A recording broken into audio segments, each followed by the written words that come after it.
Mabuhay at mapalad tayong lahat. Isang mainit at matamis na pagbati mula sa ating parokya, sa ating mga kaparian at mga opisyalis ng ating Parish Pastoral Council. Alam na nga ba ninyo ang tungkol sa Golden Foundation Anniversary ng ating simbahan dito sa Dilpan? Ito ay mangyayari na sa March 2021 makalipas ang 50 taon ng ating paglalakbay bilang isang parokya. Napakalaking biyaya ito, isang pambihirang karangalan ito dito sa atin sa Dilpan at sa buong simbahan. Kaya naman sama-sama nating paghahandaan ang kaganapang ito. Huwag nating palampasin na hindi puno ang bawat isa sa atin ng kaloob at biyaya ng Diyos. Tara sa isang mabilis na baliktanaw. Ayon sa kasaysayan na nakarating sa ating kaalaman, noong November 30, 1970, isang Santo Papa ang dumalaw sa parokya ng Santo Niño ng Tondo. Ang pangalan niya ay si Pope Paul VI. Sa pagkakataon din na yon, diniklara niya na maging isang bagong parokya ang kinasasakupan ng Dilpan. Yan ay ang Claro and Recto Corner Asuncion Street, Moriones Corner Wagas Street, San Antonio 1 and 2, Barrio Fugoso, Los Viminda Village, Isla Puting Bato, Slip Zero, Mabuhay at North Harbor area. Dahil nga dito, noong March 16, 1971, ang titulo orihinal na binigay sa parokya na ito ay Nuestra Señora de la Paz y Buen Viaje sa salitang Espanyol, Our Lady of Peace and Good Voyage sa Ingles, Birhen ng Kapayapaan at Mabuting Paglalakbay sa Pilipino. At kung maalaala pa ninyo, noong February 18, 1981, isa pang Santo Papa ang dumating dito mismo sa atin. Siya ay si Pope John Paul II. Kaya naman ang ating simbahan ay nabiyayahan ng 2 popes, 2 saints. Medyo malapit na nga naman ang mga masasayang araw na ito. Kaya ang tanong, ano ang dapat at kailangan nating gawin? Paano natin paghahandaan ito? Sabihin na lang natin na sa 3 pamamaraan, dapat nating ipagpatuloy ang ating ginagawa nung simula pa bilang isang parokya: panalangin, pagkakaisa, at pangarap. Una sa lahat ay ang panalangin. Panalangin sa simbahan at mga tahanan. Walang masigit pa kaysa panalangin ng mga pamilya natin. The family that prays together, stays together. Ang pangalawa ay ang pagkakaisa. Dapat magtulungan tayong lahat sa pagpapalaganap ng mga programa ng parokya tungo sa taong 2021, gaya ng renewal, reach out, at recruitment. Ang Katekista 21, believe in someone, believe with someone. At mapapansin ninyo, sa harapan ng simbahan, meron tayong isang malaking tarpaulin kung saan nakalagay ang programa buwan-buwan. Sumunod tayo, sumabay tayo, sama-sama tayo, ang ating Parish Pastoral Council, Steering Committee, mga parish organizations. Dapat asahan natin na ang lahat na iyan ay manguna sa ating mga programa. At ang pangatlo ay ang pangarap. Mangarap tayo. Ang tao na walang pangarap, ang buhay ay mahirap. Ang tao na may pangarap, ang buhay ay masarap. Ano ang pangarap natin? Mangarap tayo para sa lahat. Mangarap tayo para sa tagumpay pagdating ng 2021. Mangarap tayo ng pangkalahatang kaligtasan at mangarap tayo ng mas malalim na kabanalan. Sa tulong ng Birhen ng Dilpan Tondo, Birhen ng Kapayapaan at Mabuting Paglalakbay, Nuestra Señora de la Salud, sa tulong ng mga banal at santo, San Pablo VI, San Juan Pablo II, San Ezequiel Moreno, San Agustin, San Lorenzo Ruiz, San Pedro Calungsod, at sa tulong ng ating Panginoon, huwag nating kalimutan, walang imposible para sa isang simbahan na punong-puno ng panalangin, pagkakaisa at pangarap. Amen.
Sangguniang Ina ng Diyos, nang kami maging dapat makinabang sa mga pangako ni Kristo.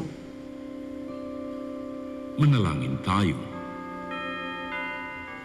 Panginoon naming Diyos, kasiyahan mo nawa ang aming mga kaluluwa ng iyong mahal na grasya. Ayayamang dahilan sa pamamagitan ng Anghel, ay nakilala namin ang pagkakatawang tao ni Jesucristo ang anak mo. Pakundangan sa mahal na sakit at pagkamatay niya sa krus. Pakinabangan mo kami ng kanyang pagkabuhay na muli sa kaluwalhatian sa langit, sa pamamagitan ng Jesucristo'y Panginoon namin. Shalom. Luwalhati sa Ama, sa Anak, at sa Espiritu Santo. Kapara ng unang-una, ngayon at magpakailanman, at magpasawalang hanggan. Amen.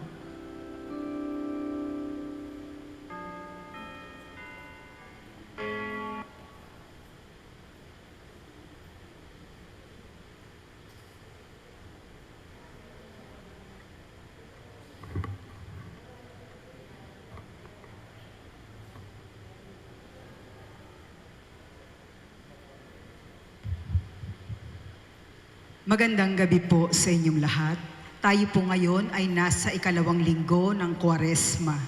Ang mamumuno po sa ating banal na misa ay si Reverend Father George D. Peligro, OAR.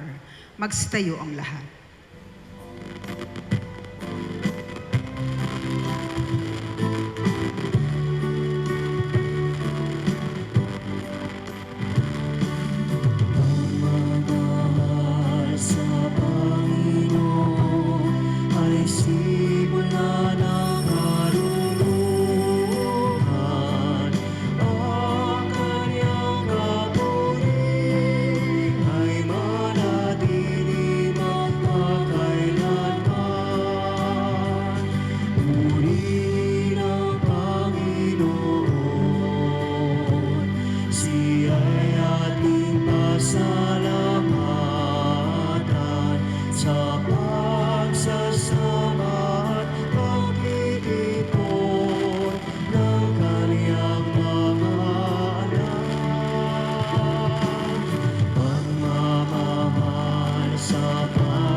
Sa ngalan ng Ama, ng Anak at ng Espiritu Santo, Amen. sumainyo ang Panginoon. At sumainyo rin.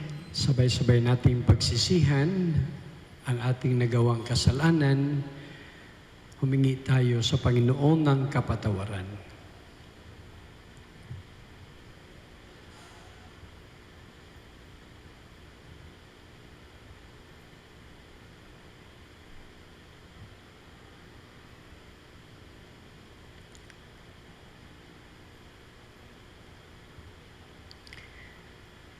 Panginoon, kaawaan mo kami. Panginoon, kaawaan mo kami. Kristo, kaawaan mo kami. Kristo, kaawaan mo kami. Panginoon, kaawaan mo kami. Panginoon, kaawaan mo kami. Kawan tayo ng makapangyarihan Diyos. Patawarin tayo sa ating mga kasalanan at nubayan tayo sa buhay na walang hanggan. Amen. Manalangin tayo. Ama naming makapangyarihan, lingapin mo at kupkupin ang iyong sambayanan sapagkat kami may hinang tao lamang na pawang babagsak kapag di mo inilayan. Tulungan mo kaming laging lumayo sa kasamaan at mamalaging tumatahak sa landas ng kaligtasan sa pamamagitan ni Jesucristo kasama ng Espiritu Santo magpasawalang hanggan. Amen. Magsiupo ang lahat.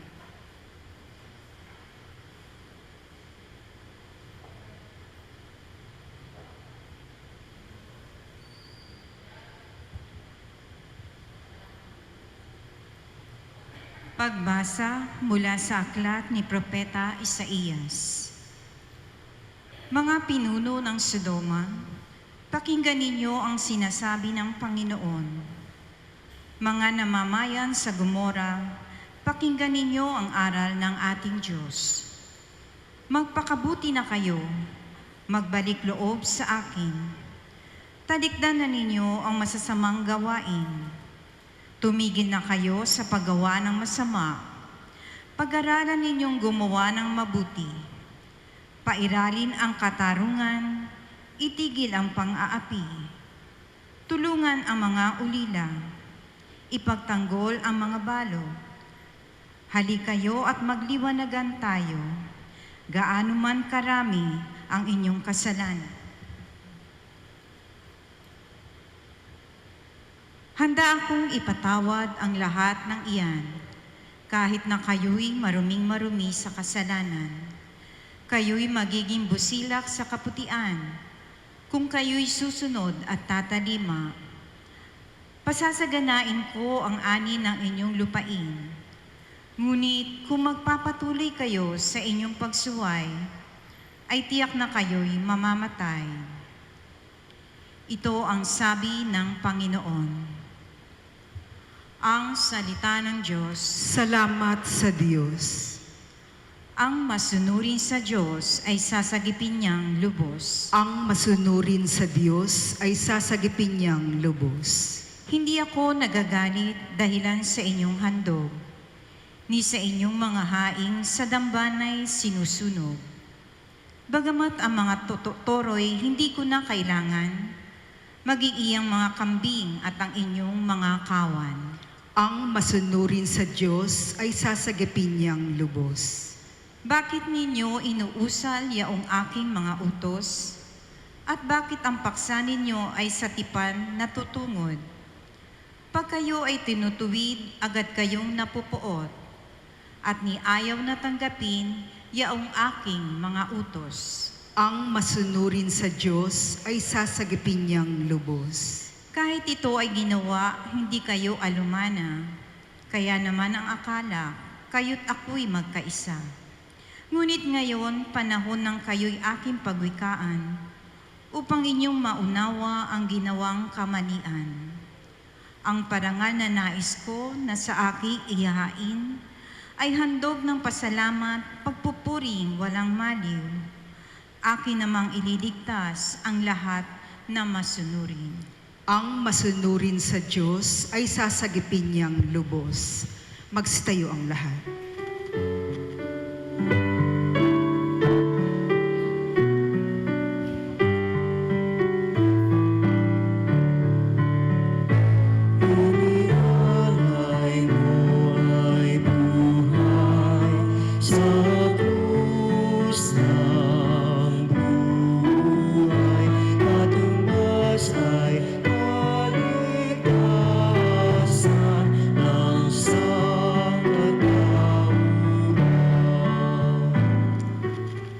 Sumainyo ang Panginoon. At sumainyo Ang rin. mabuting balita ng Panginoon ayon kay San Mateo. Papuri sa iyo, Panginoon.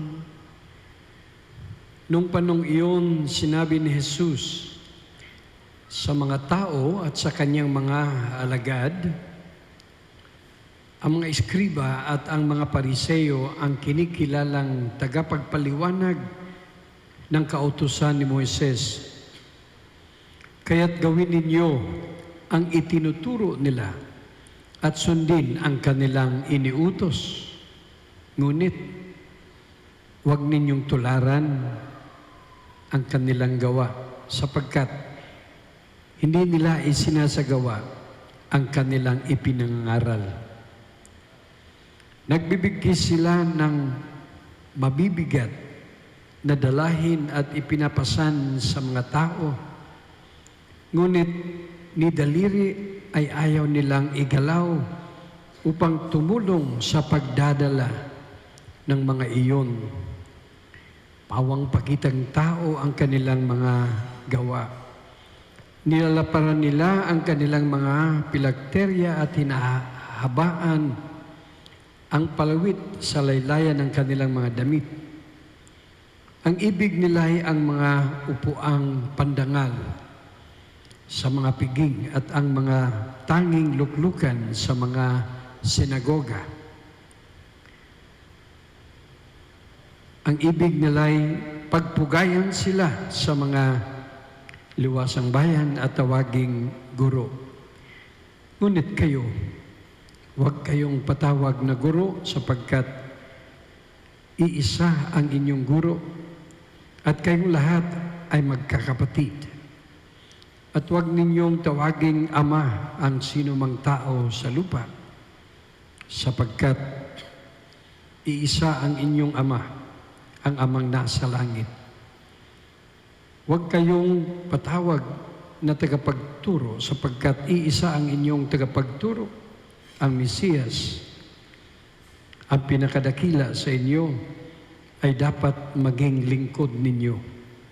Ang nagpapakataas ay ibababa at ang nagpapakababa ay itaas. Mga kapatid, ang mabuting balita ng ating Panginoon. Pinupuri ka namin, Panginoong Hesukristo. Magsiupo ang lahat. Mga kapatid, narinig po natin ang ating mabuting balita mula sa mga pagbasa natin at lalong-lalo na po dito sa ating ebanghelyo mula kay San Mateo. Kung tututukan po natin ang ating pagbabasa ng mga ebanghelyo, malamang ngayon magtatanong tayo, napapansin po natin na kahit saan si Jesus, maraming sumusunod sa Kanya. Sa Ebanghelyo po yan, nakikita natin na ang mga tao ay hindi nila tinitigilan na sundan si Jesus. Palagay ko dahil unti-unti nilang kinikilala si Jesus bilang Diyos. Unti-unti din nilang nakikilala at nakikita kung ano yung kilos ni Jesus. Sa bagay po sa ating sariling paglalakbay, dapat ito'y mangyari din. Kasi ang pagkakilala ng Diyos, hindi lang naman yan one shot, one stop. Ang pagkakilala sa Diyos, araw-araw po yan, sa bawat sandali. Minsan nga akala mo, kilala mo na siya. Bigla ka na lang magulat na naguguluhan ka pa. At masasabi mo pa, ang layo ko pa sa tama. Mga kapatid, kayo mismo napapansin niyo, yung mga taong sumusunod sa ating Panginoon ay iba-iba. Laging nababanggit ang mga alagad. Kasi may talagang, kumbaga, fans. Mga alagad na sumusunod kay Jesus kasi gusto nilang matuto Gusto nilang mapalapit. Gusto nilang madagdagan ang kanilang kaalaman at karunungan. Ganun din po tayo. Di lang naman tayo nagsisimba. Di lang naman po tayo nananalangin para sa sarili natin lamang na parang gusto lang natin. Kundi, palagay ko naman nais nating mapalapit at makilala si Jesus. Kaya po mayroon tayong mga formation. Kasama po sa mga sumusunod kay Jesus, hindi lang yung mga alagad. Nabanggit po sa Ebanghelyo palagi yung eskriba, Pariseo. Magtatanong kayo kung sino yung mga scribes and Pharisees. Yung mga bata, pagtanungin mo ng mga katekista yung mga bata, sino yung mga scribes? Google ka agad. Internet ka agad. Sino yung mga Pharisees? Ay, nandyan yan. Basta i-download mo lang, tapos like and share, mayroon ka ng data. Oh. Sana gagawin din natin yun kasi baka mamaya hindi pa natin alam talaga kung sino yung mga skriba at pariseo. Napag-aralan ba natin yun? Nalalaman na ba natin? Lagi nating narinig sa Ebanghelyo. Alam nyo po, di bali na lang yung mga eskriba. Yung mga pariseo, sinabi sa Ebanghelyo sila po yung may kakayahan na magturo tungkol sa kautusan ni Moises. So may katungkulan po ang mga pariseo, mga Pharisees. Hindi kagaya ng mga simpleng alagad ni Jesus na sumusunod, kadalasan po doon, marami sa kanila, wala namang masyadong karunungan at kaalaman.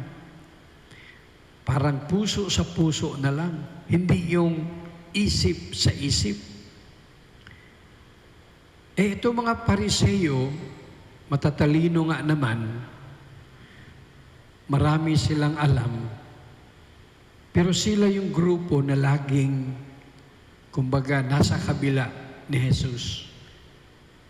Madalas sila yung kinakalaban, iniisip ng mga enemies of Jesus. Sa panahon na yun, hindi sila mga bad people, kaso lang, kulang sila sa malamang tiwala, pag-ibig, pagpakumbaba. Yun po yung mga hinahanap natin sa mga panahon ngayon. Yung pagpakumbaba. Kasi ito mga pariseo, iniisip nila lagi silang tama. Sila yung may kakayahan at kapangyarihan. Kaya hinahanapan nila si Jesus ng butas. Sunod sila ng sunod kay Jesus, hindi para matuto, kundi para akusahan. Sila yung tagahanap ng butas, mga taga-nabutas. Kasi kung saan si Jesus, titingnan niya ang kilos. Kung anong sinasabi niya, ganito. Akala nila, tama lagi sila.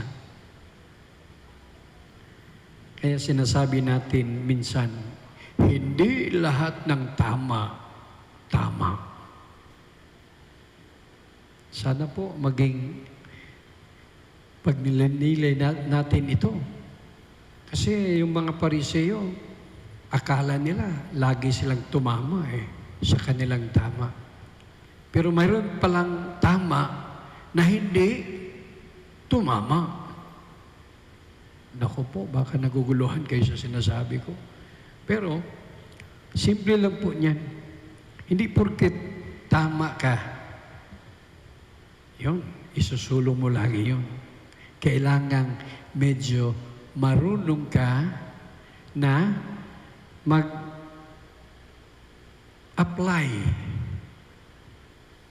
Yung bang maghanap ng tamang timing.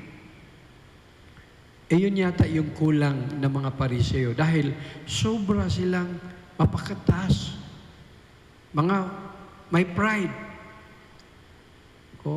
Kaya itong Kwaresma natin, subukan nating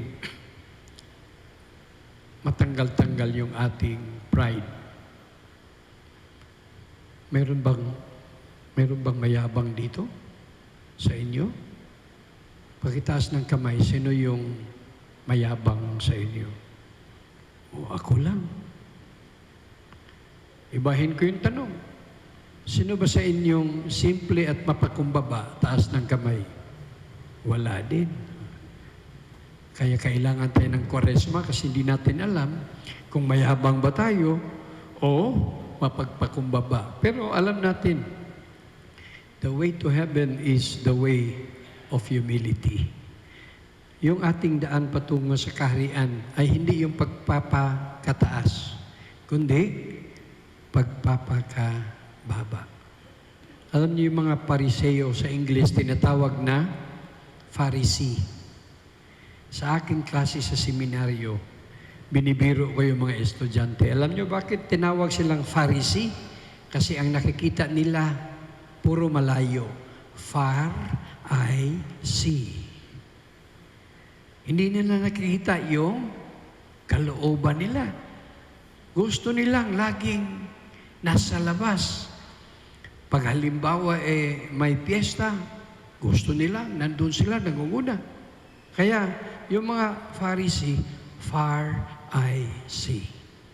Dapat pala, ang unahin natin, yung kalooban natin. Ang tawag sa atin, nearesi. Near I see. Ingat kayo kasi sa Bisaya, pag sinabi mong merese, maiba din yun. Pero yung sa atin, bago po ang labas, bago po natin pansinin o punain kung ano yung nandyan, sa Kwaresma, yung ating sarili, sikapin nating linisin muna bago ang iba. Walang problema na tumulong tayo sa iba na lumapit sa Diyos, lumapit sa simbahan, sa pamagitan ng ating mga gawain. Pero minsan kasi, kung sino pa yung akala natin nandyan na sa simbahan, yun pa yung malayo pala. Kaya minsan sinabi ni Lord, yung mga nauuna, nahuhuli. Yung mga nahuhuli, yun ang nauuna. Pero ganun pa man, sana po tumugon tayo sa Panginoon sa kanyang panawagan ng pagbabalik loob sa Diyos. Amen. Magstayo po ang lahat. Sundin natin ang mga pangaral ng ating Panginoon na siyang nagturo sa atin. Natuparin ang kanyang gawain ng may kababaang loob at walang pagmamagaling. Ang ating tugon, Panginoon, akayin mo kami sa daan ng iyong Espiritu. Panginoon, akayin mo kami sa daan ng iyong Espiritu. Ang mga pinuno ng simbahan naway, maging lubos ang pag-aalay ng sarili sa kanilang dakilang bukasyon na ipangaral ang Ebanghelyo. Manalangin tayo sa Panginoon. Panginoon, dinggin mo akayin mo kami sa daan ng iyong Espiritu. Ang mga magulang at guro naway, makita ang kanilang mga itinuturo sa pamamagitan ng pagpapatotoo at mabubuting halimbawa. Manalangin tayo sa Panginoon. Panginoon, akayin mo kami sa daan ng iyong Espiritu. Atin nawang laging sikaping gawin ang matuwid upang maging isang buhay na kapangyarihang nagkakabisa sa ating mga pagkilos ang salita ng Diyos. Manalangin tayo sa Panginoon. Panginoon, akayin mo kami sa daan ng iyong Espiritu. Atin nawang kalingain ng may pag-ibig at habag ang mga may sakit, mga matatanda at mga nangungulila. Manalangin tayo sa Panginoon. Panginoon, akayin mo kami sa daan ng iyong Espiritu. Ang mga namayapa naway, makatagpo ng kapahingahan at bagong buhay sa kaharian ng Diyos. Manalangin tayo sa Panginoon. Panginoon, akayin mo kami sa daan ng iyong Espiritu. Ama naming nasa langit, palalimin mo ang aming panampalataya upang lumago kami sa iyong pag-ibig at lagi kaming makapaglingkod sa iyo na may pusong bukas at tapat. Hinihiling namin ito sa pamagitan ni Kristong aming Panginoon. Amen. Magsiupo ang lahat.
Mastayo po ang lahat. Nalangin kayo mga kapatid upang paghain natin ay kalugdan ng Diyos amang makapangyarihan. Tanggapin nawa ng Panginoon itong paghahain sa iyong mga kamay, sa kapurihan niya at karangalan sa ating kapakinabangan at sa buong sambayanan niyang banal. Ama naming lumikha, kalugdan mo at gawing banal ang paghahaing aming ipinagdiriwang sa kapagpapatawad ng mga kasalanan at sa kapagpakinabang namin sa pagpalang iyong bigay. Sa pamagitan ni Jesucristo, kasama ng Espiritu Santo, magpasawalang hanggan. Amen. Sumainyo ang Panginoon. At sumainyo rin. Itaas sa Diyos ang inyong puso at diwa. Itinaas na namin sa Panginoon. Pasalamatan natin ang Panginoong ating Diyos. Marapat na siya'y pasalamatan. Ama naming magkapangyarihan, tunay ngang marapat na ikaw aming pasalamatan sa pamagitan ni Jesucristo na aming Panginoon. Sa pagbabakasakali mong kami bubuti, isinugo mo sa Jesucristo upang mangunahan kami. Bilang pagsunod sa iyong atas na bigay, ipinahayag ng iyong anak ang iyong kalooban na ang mga apit-tuka ay kanyang damayan. Ngayon ay iyong inihandog ang pagkakataong aming maisaloob ang kanyang ganap at kusang paglilingkod upang sa iyo lagi kaming makasunod. Kaya kaisa ng mga anghel sa awit ang papuri sa iyo walumpay sa kalangitan, kami nagbubunyi sa iyong kadakilaan.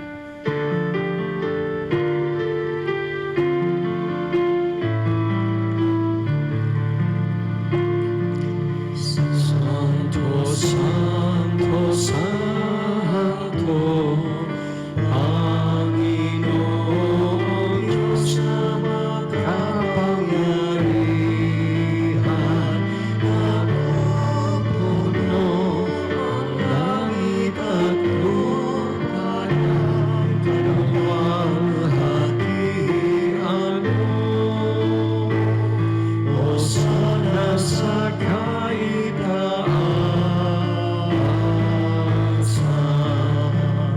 pinagpalang na panirid ko sa ngalan ng Panginoon.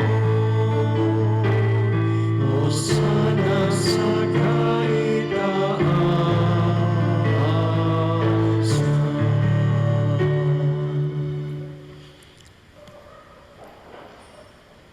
Ama naming banal, ikaw ang bakalanta ng kabanalan kahit sa pamagitan ng Espiritu gawin banal ang makaloob na ito upang para sa amin maging katawan at dugo ng aming Panginoong Hesukristo.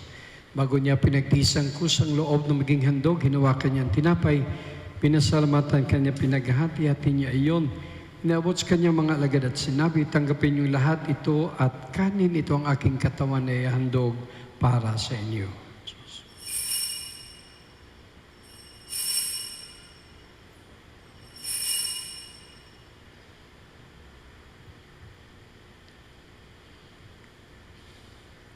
Ngayon din naman, nung matapos ang hapunan, nawa kanyang kalis, muli kanyang pinasalamatan. Inabot niyang kalis kanyang mga alagad at sinabi, tanggapin yung lahat ito at inumin, ito ang kalis ng aking dugo.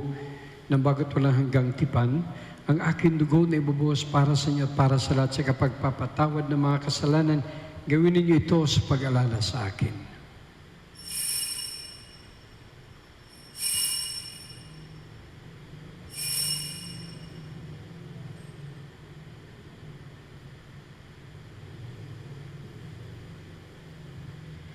Pagbunyi natin ang misteryo ng pananampalataya.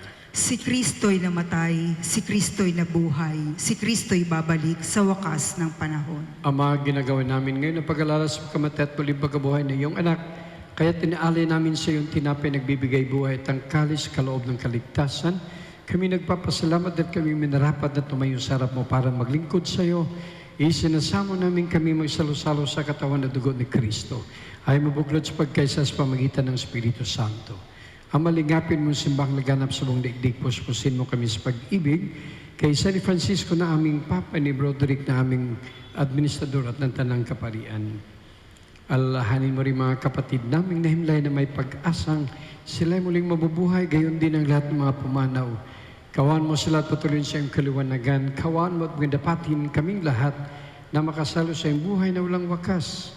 kay isa na mahal na Birheng Maria na ang Diyos ng kabiyak niyang puso, San Jose, mga apostol, San Ezekiel, San Agustin, at lahat ng mga banal mo ay dito sa daigdig ng kalugod-lugod sa iyo, may pagdiwang nawa namin ang pupuri si karangal mo sa pamagitan ng anak na aming Panginoong Heso Kristo.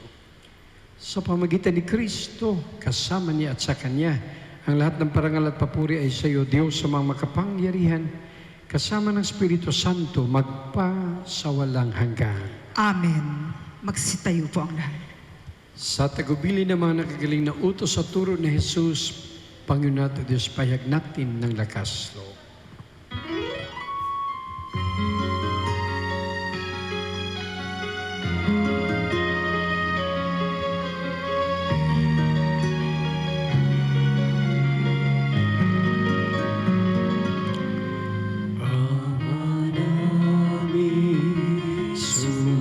Sumasalangit ka sa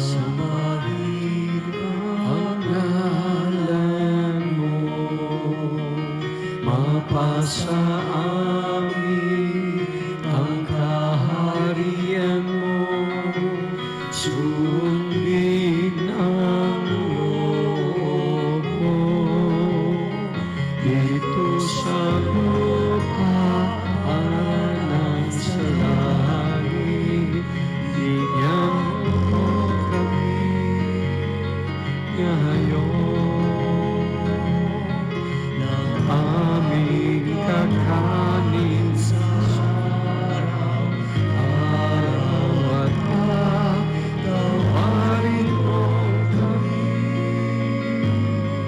sa aming mga sala.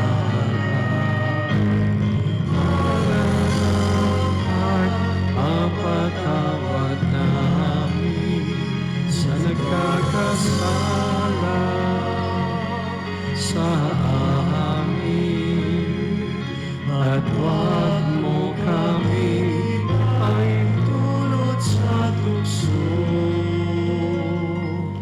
at iadya mo kami sa lahat ng masama.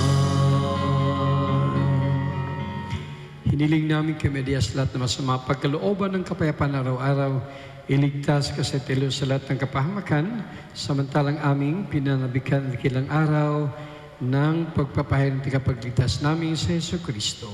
Sapagkat iyo ang kaharian at ang kapangyarihan at ang kapurihan magpakailanman. Amen. Panginoon Yesu Kristo, sinabi mo sa iyong mga apostol, kapayapaan ang iniiwan ko sa inyo, ang aking kapayapaan ang ibinibigay ko sa inyo, tunghayan mo aming panampalataya at huwag aming pagkakasala, pagkalooban mo kami ng kapayapaan pagkasayon sa iyong kalooban, kasama ng Espiritu Santo magpasawalang hanggan. Amen. Ang kapayapaan ng ating Panginoong Hesus ay laging sumainyo. At sumainyo rin. Magbigayan po tayo ng kapayapaan sa isa't isa.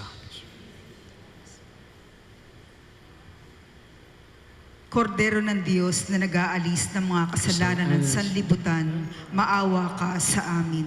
Kordero ng Diyos na nag-aalis ng mga kasalanan ng sanlibutan, maawa ka sa amin. Kordero ng Diyos na nag-aalis ng mga kasalanan ng sanlibutan, ipagkaloob mo sa amin ang kapayapaan.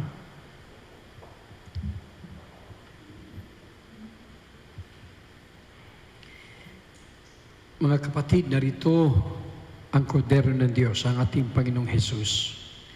Mapalad tayong lahat na niyahan sa kanyang huling hapunan. Panginoon, hindi ako karapat-dapat na magpatuloy sa iyo. Ngunit sa isang salita mo lamang ay gagaling na ako. Katawan ni Kristo. Amen.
may kahirapan, kung may lungkot o panganib sa'yo, biglaan lumalang. Kung ikaw ay mapagod sa bigat ng iyong pasang, Panginoon ang balingan, Panginoon ang asahan.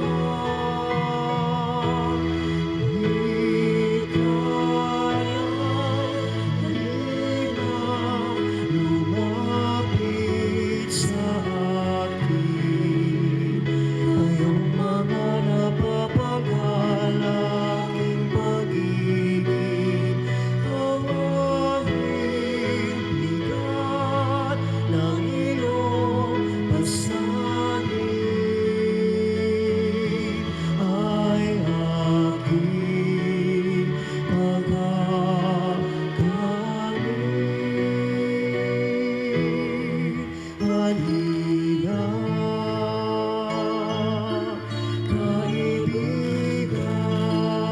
kaibigan, lumapit sa akin.